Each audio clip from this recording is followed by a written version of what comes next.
감사합니다. 오늘 거룩한 주일 참 잘 오셨습니다. 오늘 본문 말씀 중심으로 지나가시다가 보시고 부르시니, 지나가시다가 보시고 부르시니 라는 제목으로 함께 하나님 말씀을 나누도록 하겠습니다. 우리가 잘 아는 미국의 링컨 대통령이라고 하면 대부분 19세기 말 미국의 노예제도 해방을 위해서 애썼던 아주 훌륭한 대통령으로 기억을 하고 있습니다. 하지만 미국에서 노예 해방이 일어나기 전 19세기 초에 영국의 노예 제도를 폐지하는 데 앞장섰던 영국의 윌리엄 윌버포스의 생애에 대해서는 기억하는 분이 그다지 많지는 않은 것 같습니다. 윌리엄 윌버포스는 이른 20대 중반에 영국 의회에서 일하고 있었습니다. 당시 영국은 대영 제국으로 많은 나라를 식민지로 삼고 또 노예들을 잡아 들여와서 제국의 시스템, 경제의 근간을 떠받치게 했었습니다. 윌버포스는 정치 현장 한가운데서 사람들의 탐욕, 또 제국의 음험함을 온몸으로 경험하며 환멸을 느끼고 있었습니다. 그때 그는 차라리 이 지저분한 정치 세계를 떠나 신학 공부를 해서 성직자의 길을 갈까, 이걸 두고 진지하게 고민하고 있었습니다. 그런 그에게 종종 찾아가서 고민을 털어놓고 또 함께 기도해주는 영적 멘토가 있었습니다. 바로 존 뉴턴이라고 하는 성공의 신부였습니다. 목회자였죠. 존 뉴턴 목사는 한때 노예 무역을 했던 노예선의 선장이었습니다. 어느 날 그가 노예를 잔뜩 싣고 가던 중에 큰 폭풍우를 만났습니다. 배가 난파돼서 죽을 위기에 처해 있었습니다. 그때 그는 생전 처음 주님을 향하여 마음에서 우러나오는 깊은 참회의 기도를 간절히 드렸고, 이때 주님께서는 그를 극적으로 기적적으로 구원해 주셨고, 이것을 존 뉴턴은 아주 생생하게 경험을 합니다. 이후에 그는 과거의 생활을 청산하고 또 회개해서 다 내려놓고 30살에 신학교에 입학을 해서 성공회의 목회자가 됩니다. 그러면서 주님의 은혜를 기억하고 생각하면서 지었던 찬송이 있었습니다. 그게 찬송가 305장, 유명한 나 같은 죄인 살리신 Amazing Grace라고 하는 유명한 찬양이 되었습니다. 이 윌버포스는 존 뉴턴 목사님에게 신학교 입학을 어떻게 해야 할지를 상담했습니다. 그러자 이 존 뉴턴 목사님은 신학교에 가는 것을 만류했습니다. 찬송할 줄 알았는데 만류했어요. 그러면서 하는 말이, 하나님은 자네가 신학교 가는 것 이상으로 더 중요한 부르심이 있어서 영국 의회로 보내셨을 거네. 그곳에서 하나님의 부르심을 찾아보게나, 이렇게 얘기를 했습니다. 윌버포스는 이 말에 깊이 고민했습니다.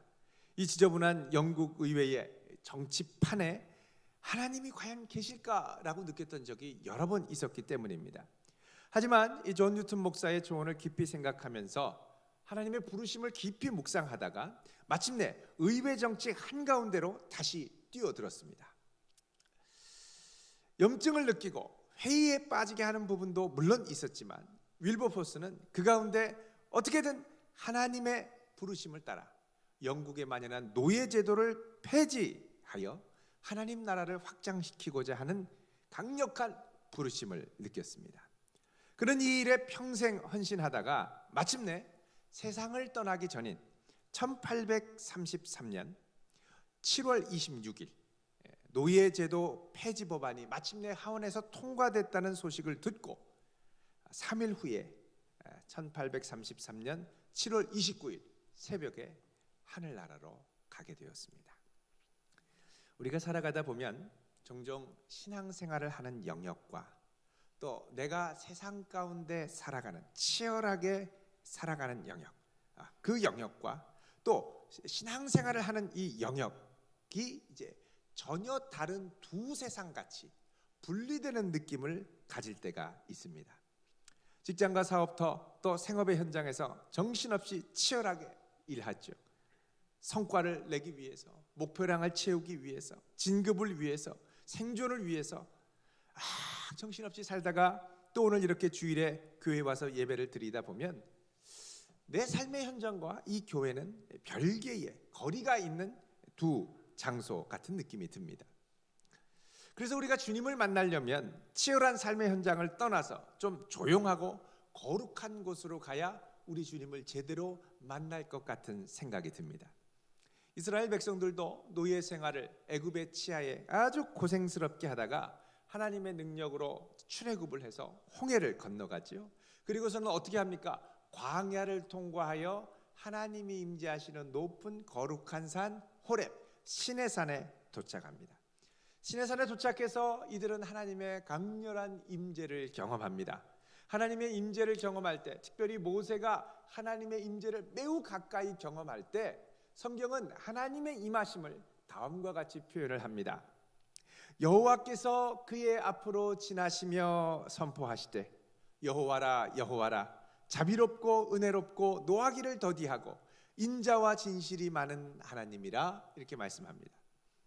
근데 여기 보면 하나님이 어떻게 모세 앞을 지나가시냐면 모세 앞으로 지나시며 선포했다, 이렇게 얘기를 합니다. 하나님의 임재하는 방식을 모세에게 임하셨다가 아니라 모세 앞을 지나가셨다라고 표현한다는 것입니다. 여러분, 이 지나가셨다라는 건 하나님의 임재를 표현하는 성경의 독특한 표현입니다.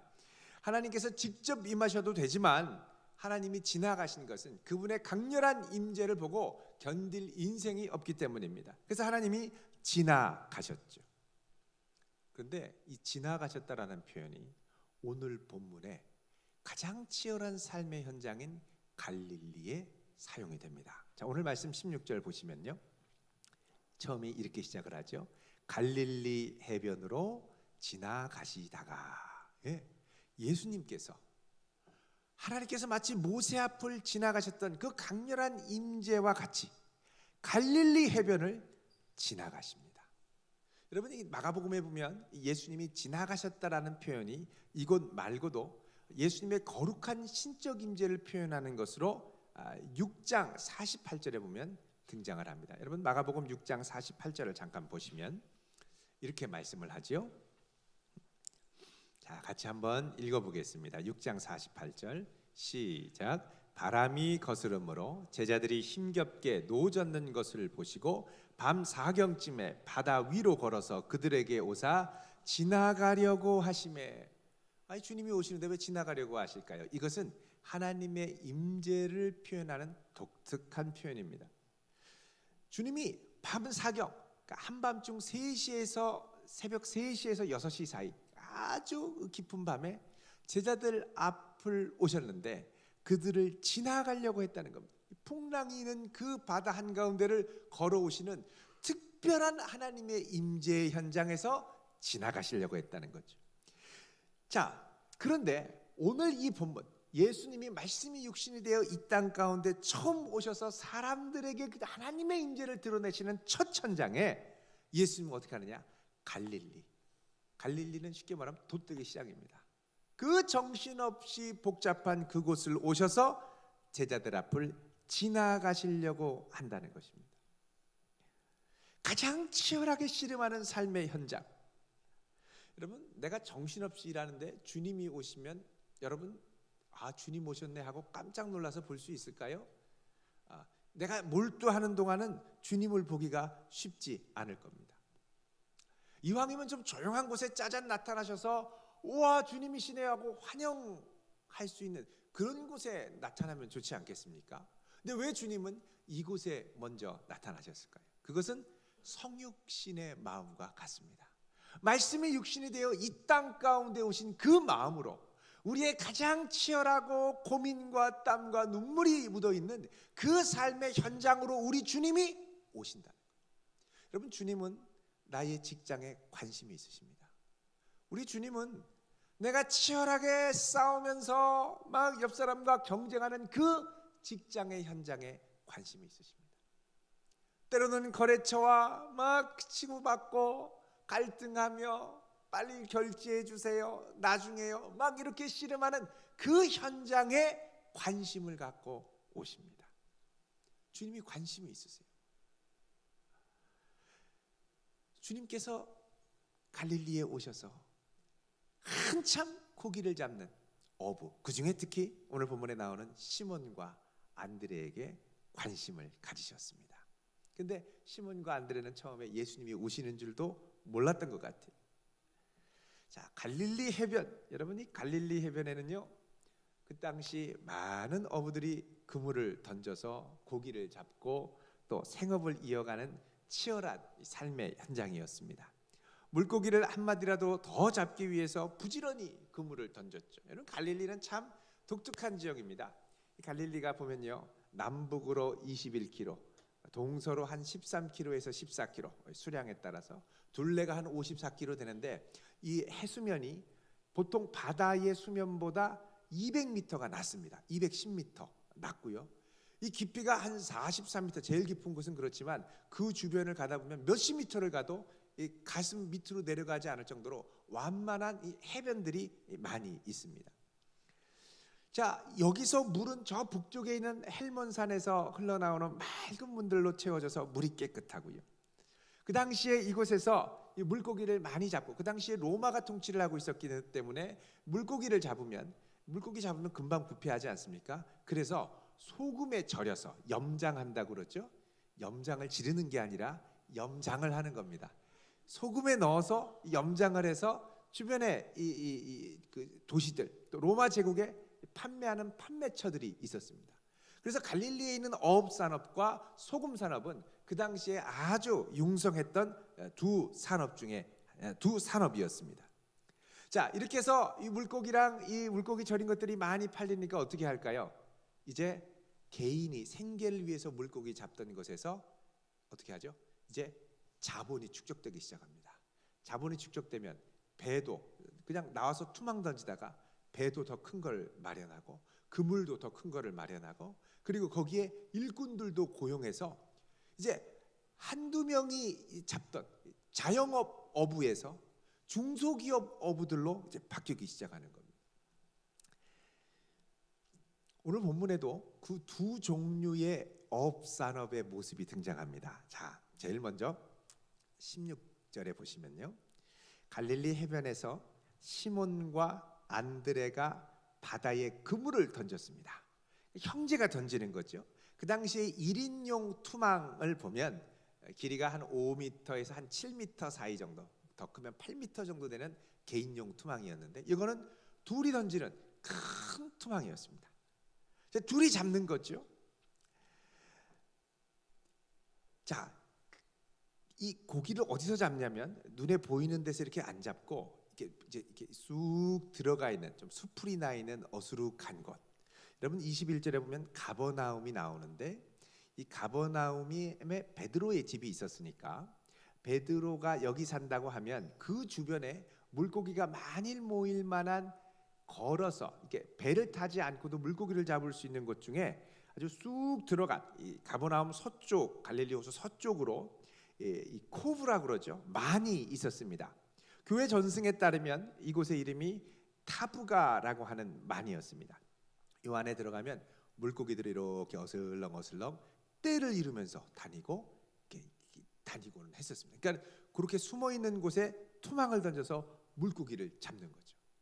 갈릴리의 물고기가 얼마나 할까 궁금하시지 않습니까?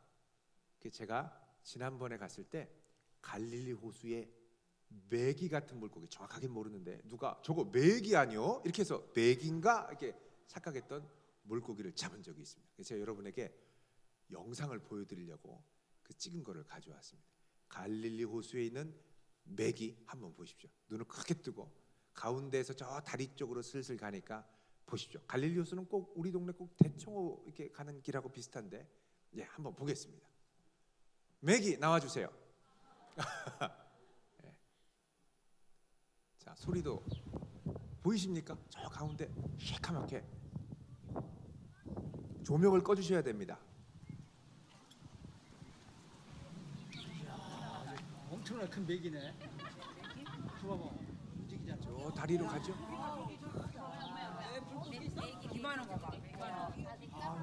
동네 또랑 같은데 뒤를 보면 갈릴리 호수죠. 맥이 보셨습니까? 다시 한번 보겠습니다. 이렇게도 가운데 시커멓습니다. 다시 보겠습니다. 저 가운데 가죠. 슬슬슬 가죠. 네, 저 다리 쪽으로 슬슬슬. 엄청나게 큰 맥이네. 봐봐, 움직이잖아. 이만한 거 봐. 엄청나. 여러분, 어부가 되려면 눈이 좋아야 됩니다. 저 메기를 발견한 사람이 누굴까요? 접니다. 메기 보고 제가 예.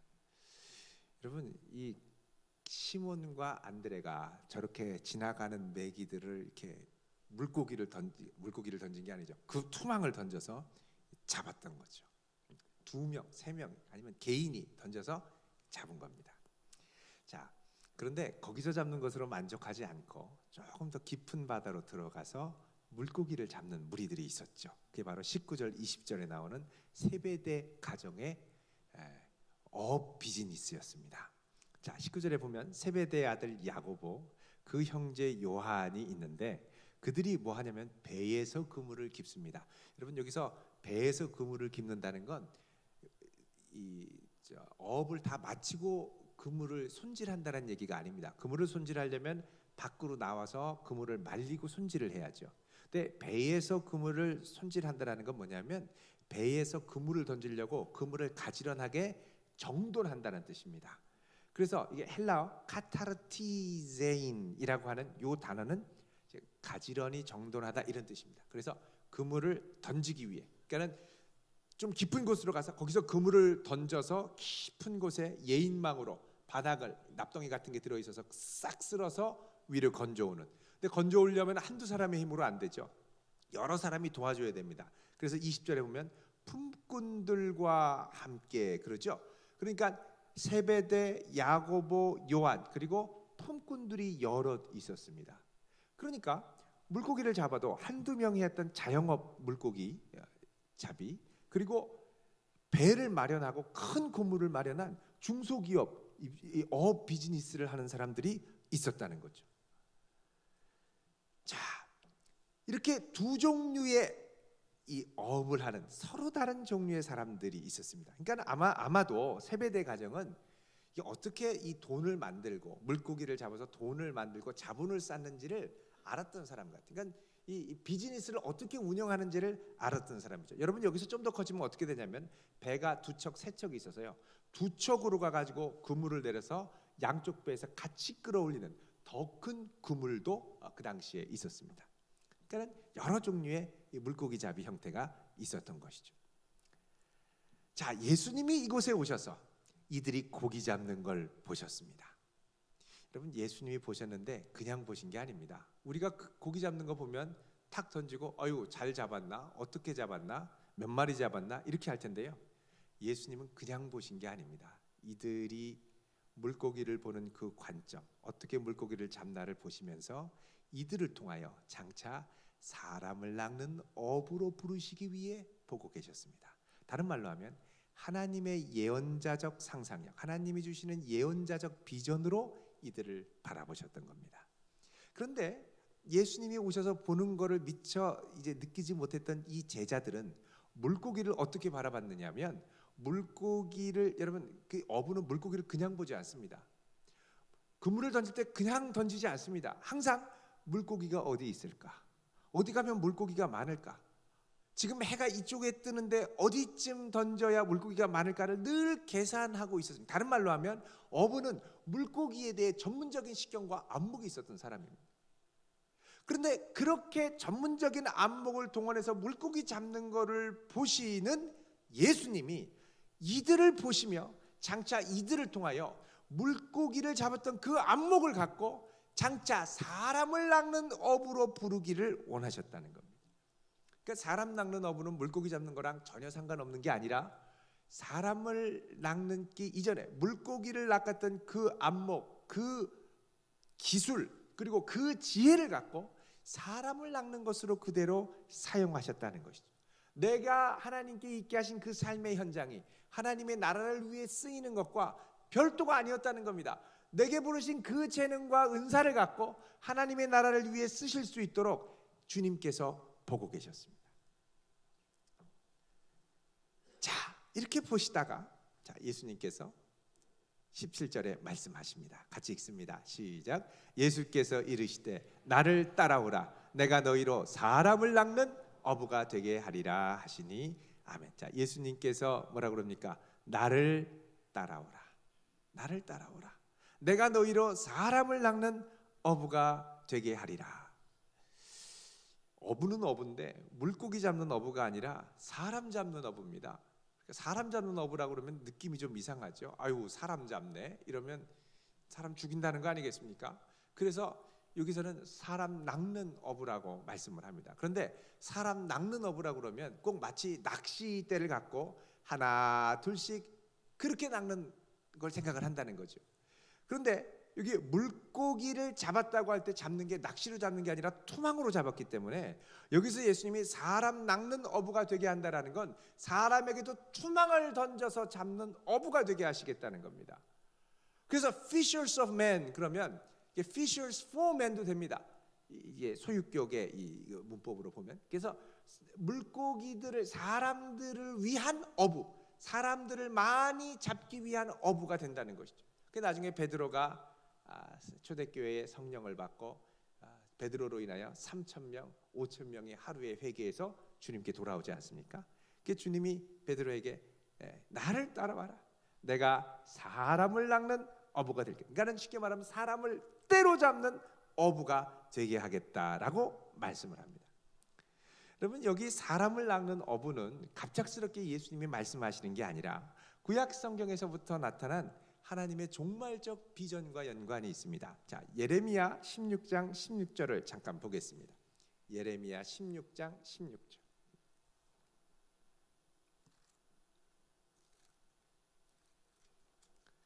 예레미야 16장 16절.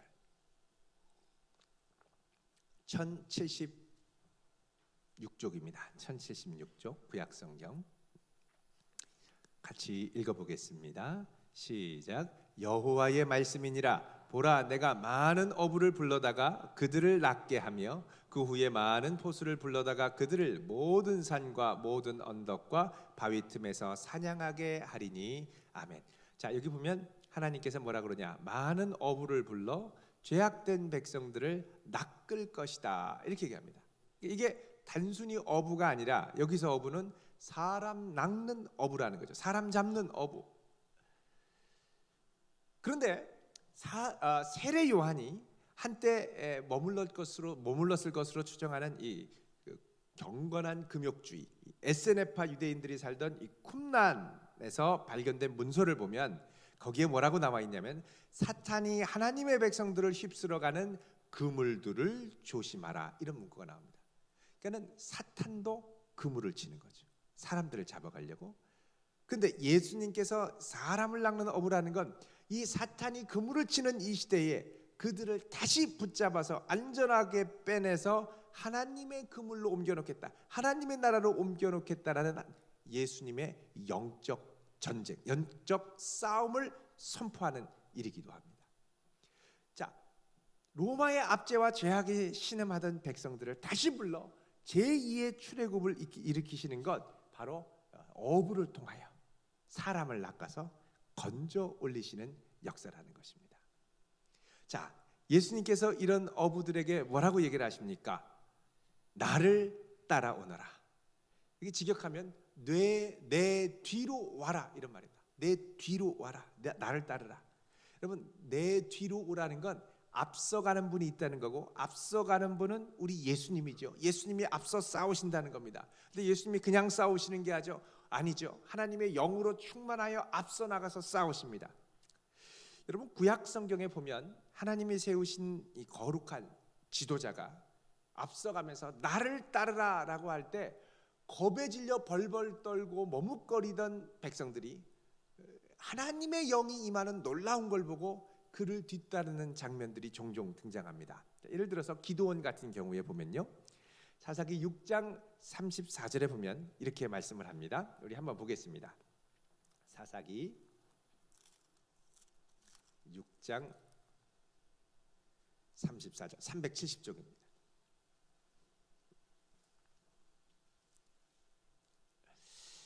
같이 읽겠습니다. 370쪽 구약성경 시작. 여호와의 영이 기드온에게 임하시니 기드온이 나팔을 불매 아비에셀이 그의 뒤를 따라 부름을 받으니라. 아멘. 자, 지금 기드온이 나팔을 부는 건 뭐냐? 지금 이스라엘을 집어삼키려고 하는 13만 5천이라고 하는 어마어마한 미디안 군대가 모래산 앞에 진치고 있고 강력한 대적 앞에 이스라엘 백성들은 벌벌 떨면서 감히 앞으로 나올 생각을 못하고 있는데, 이때 기드온이 여기 보면 뭐라 그러냐? 하나님의 영, 여호와의 영이 기드온에게 임하시니, 하나님의 임재가, 성령의 임재가 기드온에게 임하니까 기드온이 나팔을 부르죠. 나팔을 분다라는 건 뭐냐? 나를 따르라라고 하는 전쟁의 장수가 부르는 소집령입니다. 이 부름에 아비에셀은 기드온이 속한 가문이죠. 아비에셀 사람들이 기드온의 뒤를 따라 부름을 받았다라고 얘기를 합니다. 여러분, 이와 유사한 장면이 사무엘상에도 또 나옵니다. 11장에 보면 사울이 하나님의 영이 임해서 충만해지니까 크게 감동돼서 한 겨리의 소를 잡아서 각을 뜨고 이스라엘 모든 지파에게 보내면서 나와 사무엘을 따르지 않으면 이렇게 할 거다. 그러니까 모든 백성들이 두려워서 사울을 따르죠. 그래서 사울이 전쟁에 나가게 됩니다. 그러니까 항상 이 구약성경을 보면 나를 따르라라는 그 앞에는 뭐가 있느냐? 하나님의 성령이 충만하게 임재하시는 사건이 있고, 그 임재 앞에 그 부름을 받은 지도자가 나팔을 불고 나를 따르라 그러죠. 그러니까 그 부르심에 이 백성들이 두려움에 떨고 머뭇거리던 백성들이 기꺼이 앞으로 나아가는 것을 볼 수 있습니다. 여러분, 이런 문맥에서 오늘 본문에 예수님께서 제자들이 되기 전에 시몬과 또 안드레 그리고 세베대의 두 아들 야고보와 요한에게 오셔서 나를 따르라라고 말씀하시죠. 나를 따르라고 하자 18절에 보면 어떻게 합니까? 곧 그물을 버려두고 따르니라 그러죠. 또 20절에도 그 아버지 세베대를 두고 품꾼들도 두고 배도 두고 또 그물도 두고 예수님을 따라가는 역사들이 일어납니다. 우리가 생각할 때 야, 어떻게 그렇게 순식간에 놓고 갈 수 있지라고 생각할 수가 있습니다. 그런데 구약에 앞서 나왔던 이 기드온이나 사울의 경우를 보면 항상 그 앞에 뭐가 있었냐? 성령의 강력한 임재가 있었다는 겁니다. 자, 지금 주님께서 삶의 현장 앞에 친히 임재하셔서 지나가고 계십니다. 하나님의 강력한 임재 앞에 제자들을 부르시죠. 나를 따르라. 그러자 그 강력한 성령의 임재에 휩싸여 제자들은 기꺼이 그동안 몰두했던 물고기 잡던 모든 것을 내려놓고 주님을 따릅니다. 왜 따릅니까? 이제부터 주님이 그들을 사람 낚는 업으로 만들어주겠다고 말씀하셨기 때문에. 여러분, 이거는 내가 가고 싶어서 주님을 찾고 안 가고 싶어서 찾는 게 아니라 주님이 오셔서 택하신 겁니다. 그 당시에 보면 랍비들은 보통 이제 제자들에 의하여 택함을 받았습니다. 랍비가 제자들을 불러서 오라고 그런다고 제자가 오는 게 아니었습니다. 오늘날도 그렇죠. 우리 조금 지나면 이제 우리 중고등학생들 이제 중간고사가 있습니다. 중간고사 지나면 흔히 학원의 대이동이 시작된다고 그럽니다. 왜냐하면 점수를 잘 높이도록 도와줬던 학원으로 소문을 듣고 학생들이 또 부모님을 따라 또 막 다 옮기는 거예요. 그러니까 시험 때만 되면 학원의 대이동. 그건 무슨 말이냐? 이 제자가 스승을 택하는 거예요. 근데 예수님은요, 그렇게 한 게 아니라 오셔서 먼저 보시고 하나님의 비전으로 그들을 보시고 꿰뚫어 보시고 그들을 부르셨습니다. 주님이 부르실 때 우리가 생각할 때 아유, 주님이 저를 모르셔서 그래요. 저희 그렇게 성실한 사람이 아닙니다. 아유, 주님이 저를 모르셔서 그래요. 제가 그렇게 재능 있는 사람이 아니에요. 경험도 없거든요. 그런데요, 주님 부르시기 전에 뭐 했냐면 한참 보셨어요. 보신 건 뭐냐? 아신다는 거예요. 그런 줄 아세요. 연약한 줄 아세요. 부족한 줄 아세요. 불성실한 줄 아세요. 그런데 부르셨다라는 건 그럼에도 불구하고 그를 하나님의 업으로 만들고자 하는 하나님의 비전에 확신을 가지셨다는 거예요. 그건 사람이 하는 게 아니라 하나님이 만들어 가시는 겁니다. 그래서 부르셨을 때 그 임재 앞에 아멘 하고 제자들은 뛰쳐나갔던 겁니다. 여러분, 그 주님께서 우리의 삶의 현장에도 오십니다. 정신없이 일하고 바쁜데 갑자기 섬찟할 때 여러분 있지 않으십니까? 아, 여기 주님이 함께 하시는구나. 주님이 나를 지금 도와주시네. 주님이 나를 용기를 주시네. 정말 힘들고 치열해서 정신없이 막 끌려 들어가고 막 이럴 때 가끔씩 섬뜩하게 주님이 우리를 일깨워 주실 때가 있습니다. 그때가 언제냐? 주님이 우리를 지나가실 때입니다. 지나가실 때 그냥 지나가시지 않습니다. 보세요.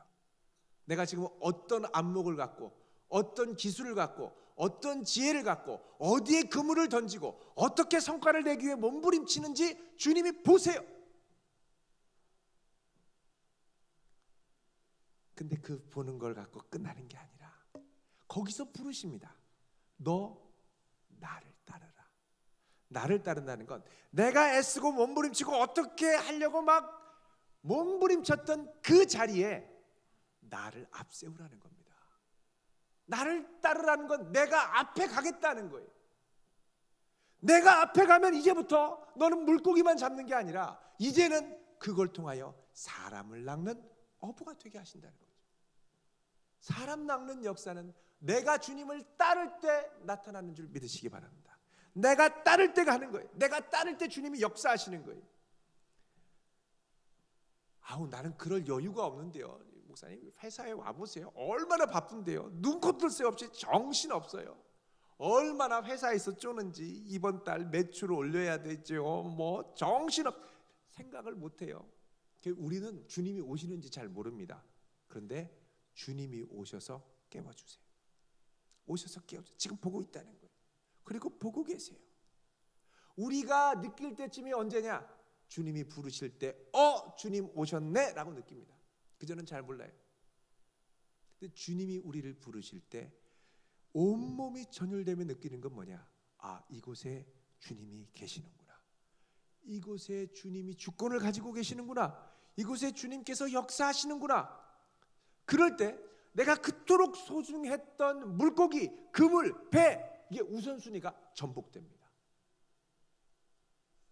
여러분, 그 주님이 부르시기 전에는요, 그물이 생명 같은 거예요. 물고기 잡는 게 너무너무 중요한 거예요. 요번에 내가 물고기를 이만큼 안 잡으면 저 품꾼들 삭 줄 게 없는 거예요. 잡아야 돼요. 반드시 잡아야 돼요. 오늘 해 질 때까지는 이만큼은 채워놔야 되는 거예요. 근데 주님이 오셔서 부르실 때 이거를 기꺼이 내려놓을 수 있게 됩니다. 그리고 주님이 앞서 가시도록 내가 뒤로 물러가요. 그러면 내가 그렇게 애쓰고 붙잡으려고 했던 게 주님 앞에 그렇게 중요하지 않다라는 걸 깨닫게 됩니다. 물론 해야죠. 그런데 생각밖에 그렇게 중요하지 않습니다. 주님을 따라가면 주님이 해주시는 거예요. 근데 반대로 주님이 부르셔도 제끼고 내가 이걸 잡으려고 애를 쓰면 그 다음부터는 어떻게 되느냐? 내가 이 물고기를 잡음으로 쌓아두려고 했던 것들, 물질, 명예, 경력, 성과, 이 안에 섞인 탐욕의 독을 맛보기 시작합니다. 여러분, 물질도 그냥 물질이 중립적이고 순수한 물질이 아닙니다. 물질이 쌓이면 그 다음부터 물질이 나를 잡고요. 그 더 많은 물질을 잡으려고 내가 하다 보면 거기에 독이 있는 걸 나도 모르게 먹게 됩니다. 여러분, 물질에 설사약 묻은 거 아시나요? 그 설사약 묻은 거 잘못 받아 꿀꺽 삼키면 설사합니다. 설사. 엄청 고생합니다. 그리고 거기에 어떤 건요, 낚싯바늘 들어있어요. 모르고 그냥 꿀꺽 먹지요. 먹고 났더니 턱 걸리는 거예요. 그럼 다 넣고 난 주님 따라가려고 그랬는데 계속 그게 끌고 와요. 어딜 가? 일로 와. 먹었잖아. 계속 거기에 질질 끌려가는 거죠. 그래서 주님께서 우리를 부르실 때 어느 순간에 이 모든 걸 탁 놓을 수 있어야 됩니다. 탁 놓으면 다 잃어버리는 것 같죠. 탁 놓으면 주님이 그거 다시 주워서 사람 낚는 어부가 되라고 돌려주십니다. 우리 이것 때문에 벌벌벌 떨어요. 여러분, 내 삶의 현장에 찾아오시는 주님을 기억할 수 있기를 바랍니다. 주님 오시는데 절대 침묵하다가 그냥 가시지 않습니다. 한참 보세요. 어떻게 하나? 잘 보십니다. 여러분, 나중에 베드로가 나는 고기 잡으러 가노라 그리고 제자들이랑 싹 몰고 가서 다시 고기 잡으러 가죠. 갈릴리 호수에 실컷 잡고 있는데 별로 잡지도 못했습니다. 근데 예수님이 호수 딱 해변가에 서서 밤새도록 보고 계셨어요. 뭘 보고 계셨느냐? 허탕치는 거. 물어보시죠. 너희에게 고기가 있느냐? 아니, 수고 열심히 했는데 없는데요. 건너편에 던져봐. 그러자 물고기가 엄청나게 많이 나옵니다. 153마리. 저런 메기, 아까 봤던 메기가 153마리가 나오면 어떻게 하라는 겁니까? 찢어지죠. 그때 깨달은 게 뭡니까? 내 안목으로 고기를 잡는 게 아니라 고기는 주님의 말씀으로 잡는 겁니다. 주님 따라갈 때 잡는 겁니다. 이거 뒤집으면 엉뚱하게 됩니다. 독 먹어요. 자꾸 고기 잡으려고 혈안이 돼서 설사약 담긴 잘못된 거 먹어요. 한참 고생하죠. 여러분, 주님이 오셔서 우리를 부르실 때 나를 따르라, 내 뒤에 서라 라고 말씀하실 때 그거는 우리로 하여금 무력하게 그냥 도망가라는 얘기가 아니라 그 말씀에 순종함으로 그동안 주님께서 나를 통하여 훈련하시고 주시고 했던 물고기 잡는 많은 기술과 재능을 통하여 이제부터 뭘 잡느냐? 사람을 잡으라는 거예요. 영혼을 구하라는 거예요. 영혼을 살리라는 거예요. 그의 영광을 위해 아름다운 것들을 붙잡으라는 거예요. 여러분, 이 부르심에 응답할 때 우리의 삶에 놀라운 승리를 경험하게 될 줄로 믿습니다. 내가 하는 거 아닙니다. 주님이 앞서가시는 영적 싸움입니다. 주님이 앞서가셔서 승리하셨습니다. 이루어 놓으시고 부르시는 겁니다. 여러분, 믿음으로 순종하며 나갈 수 있는 복된 성도 되시기를 주의 이름으로 축원드립니다. 기도하겠습니다. 거룩하신 하나님,